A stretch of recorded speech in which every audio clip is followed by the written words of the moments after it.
Welcome students to our today's new video. आज हम एक डिजीज के बारे में स्टडी करने वाले हैं जो बहुत ही रेयर डिजीज है, पर ये अगर होने पर आपकी पूरी बॉडी फंक्शनिंग को हैम्पर कर देती है। मैं बात कर रहा हूँ मायस्थीनिया ग्रेविस के बारे में। जितना इसका नाम डिफिकल्ट है उतनी ही खतरनाक ये बीमारी है स्टूडेंट्स। अगर ये डिजीज आपको हो जाए तो आपकी आंखें ब्लिंक नहीं करती, ये खुली की खुली रहती है। और अगर आपका जॉ ओपन हो जाए तो वो सिर्फ करते हुए ओपन ही रहता है और आपका जॉ क्लोज नहीं होता। बॉडी में फटीग बनी रहती है, आपको उठने बैठने में प्रॉब्लम होती है, जॉइंट पेन होता है और कभी कभी मसल अकड़ ही जाती है।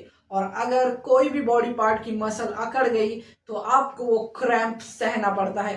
तो स्टूडेंट्स, मायस्थेनिया ग्रेविस एक ऑटो इम्यून डिसऑर्डर है जो बहुत ही खतरनाक और रेयर डिजीज मानी जाती है। और ज्यादातर इसका इम्पैक्ट बढ़ता ही जा रहा है यूरोपियन कंट्रीज में, और हमारी कंट्री में भी इसके पेशेंट दिखाई दे रहे हैं। तो ऑटो इम्यून डिजीज क्या होती है वो पहले देख लेते हैं, और मायस्थेनिया ग्रेविस इतनी खतरनाक क्यों है वो भी हम समझेंगे। तो स्टूडेंट्स, मायस्थेनिया ग्रेविस एक ऑटो इम्यून डिजीज है। तो ऑटो इम्यून से मेरा मतलब है कि हमारे इम्यून सिस्टम से रिलेटेड कोई डिसीज है, और ऑटो इम्यून डिसीज मतलब ऑटो इम्यून डिसऑर्डर के थ्रू होती है। ऑटो इम्यून मतलब auto means self, immune means अपना इम्यून सिस्टम।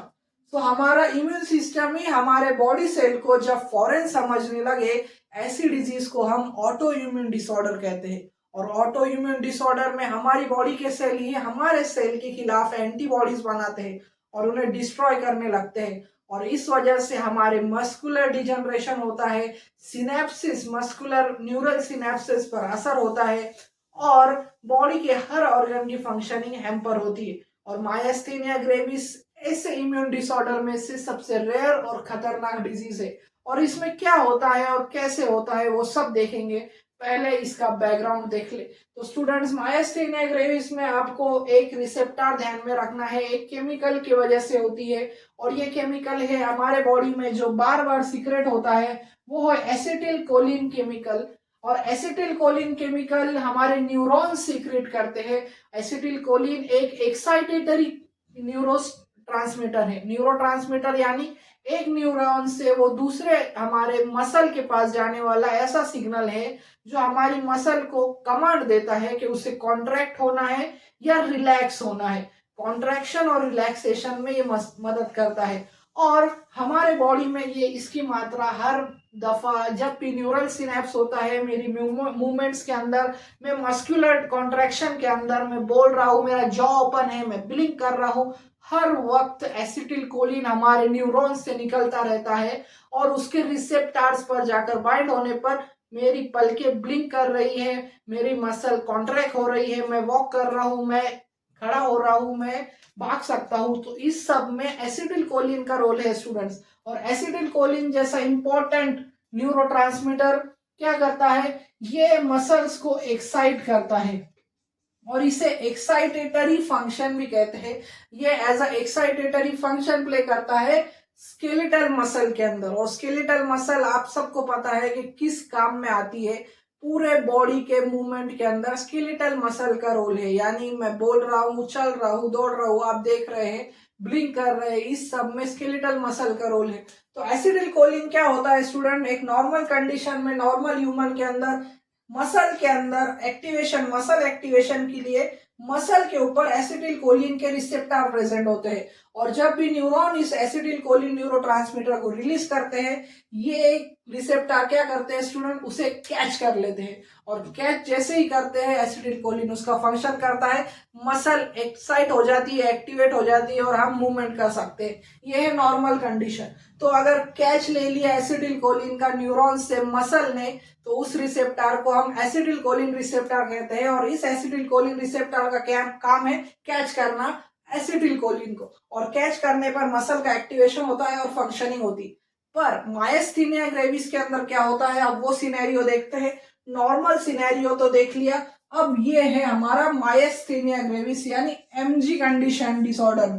तो इन डिजीज कंडीशन क्या होता है स्टूडेंट्स, हमारी बॉडी के अंदर ये ऑटो इम्यून डिसऑर्डर है। तो हमारी बॉडी क्या करती है, इस रिसेप्टर्स को, यानी जो कैच करने वाले रिसेप्टर्स है, उन्हें फॉरेन समझने लगती है। और फॉरेन मीन्स उसे एज अ एंटीजन ट्रीट कर दिए, क्योंकि एंटीजन हमें पता है any foreign substance that enters in our body is an antigen.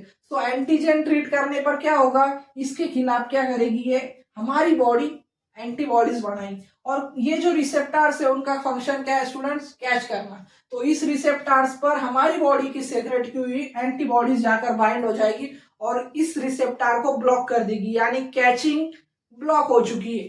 अब हमारी न्यूरॉन्स जब एसिटिल कोलिन को सीक्रेट करती है, नॉर्मली डिजीज कंडीशन में भी एसिटिल कोलिन सीक्रेट होगा, और जब ये जाएगा तो देखेगा कि इसे कैच करने वाले रिसेप्टर पर तो एंटीबॉडी बैठी है, और एंटीबॉडी बैठने पर क्या होगा, ये कैच नहीं होंगे और बॉल यानी हमारा एसिटिल कोलिन नीचे ड्रॉप हो जाएगा और बाइंड ही नहीं होगा मसल के अंदर। और जब एसिटिल कोलिन ACH ही नहीं होगा तो मसल इनएक्टिवेट ही रहेगी, मसल क्रैम्प में ही रहेगी। यानी अगर इस कंडीशन पर बोलते वक्त एसिटिल कोलिन नहीं आया तो मैं ऐसे ही रुक जाऊंगा अपने आधे घंटे के लिए, और इसी क्रैम्प कंडीशन में यानी मैं ऐसे रुक जाऊंगा, आप फ्रीज हो सकते हैं। तो एसिटिल कोलिन को कैच नहीं हुए क्योंकि वहां पर बैठी है एंटीबॉडीज, और एंटीबॉडीज ब्लॉक हुई है, ब्लॉक करती है हमारे एसिटिल कोलिन रिसेप्टर को, और फिर ये बाइंडिंग नहीं होंगी और मसल एक फ्री स्टेट में, क्रैम्प स्टेट में चले जाएंगी, और इस वजह से इस कंडीशन को डेवलप होती है, और ये कंडीशन को हम कहते हैं मायस्थेनिया ग्रेविस, जो हमारे न्यूरोमस्कुलर जंक्शन के अंदर डिजीज हो है, ये है। इसे डिजीज नहीं, इसे ऑटो इम्यून डिसऑर्डर या ऑटो इम्यून डिजीज कहते हैं, जो सेल्फ सेल को डिस्ट्रॉय करने पर होती है।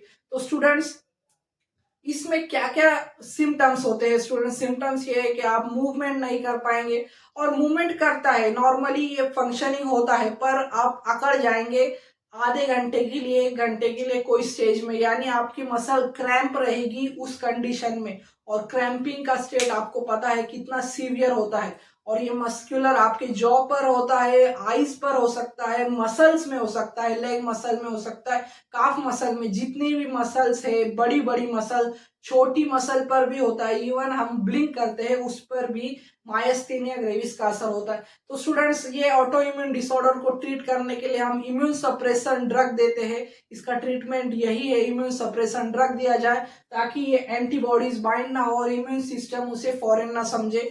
और इसका ट्रीटमेंट है, ये रेयरली होती है, ये 1 in 1000 डिजीज है, 1 in 1000 यानी 1000 लोगों में किसी एक पर्सन को होती है। इसका इम्पैक्ट बढ़ता ही जा रहा है, यूरोपियन और इंडियन कॉन्टिनेंट में इसके हमें ज्यादा पेशेंट दिखाई दे रहे हैं, और मायस्थेनिया ग्रेविस बहुत ही यूनिक और रेयर डिजीज है। और मुझे उम्मीद है आपको एसिटिल कोलिन का कंसेप्ट समझ में आ गया होगा।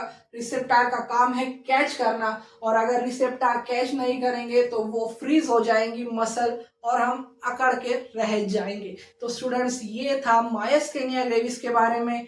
मुझे उम्मीद है कि आपका कंसेप्ट क्लियर हो चुका होगा और आपको मायस्थेनिया ग्रेविस के रिसेप्टर यानी एसिटिल कोलिन के रिसेप्टर कैच फंक्शन के बारे में पता चल गया होगा। इस ऐसी वीडियोस के लिए मेरे चैनल को लाइक करें, शेयर करें और सब्सक्राइब करना ना भूलें। Thank you for watching.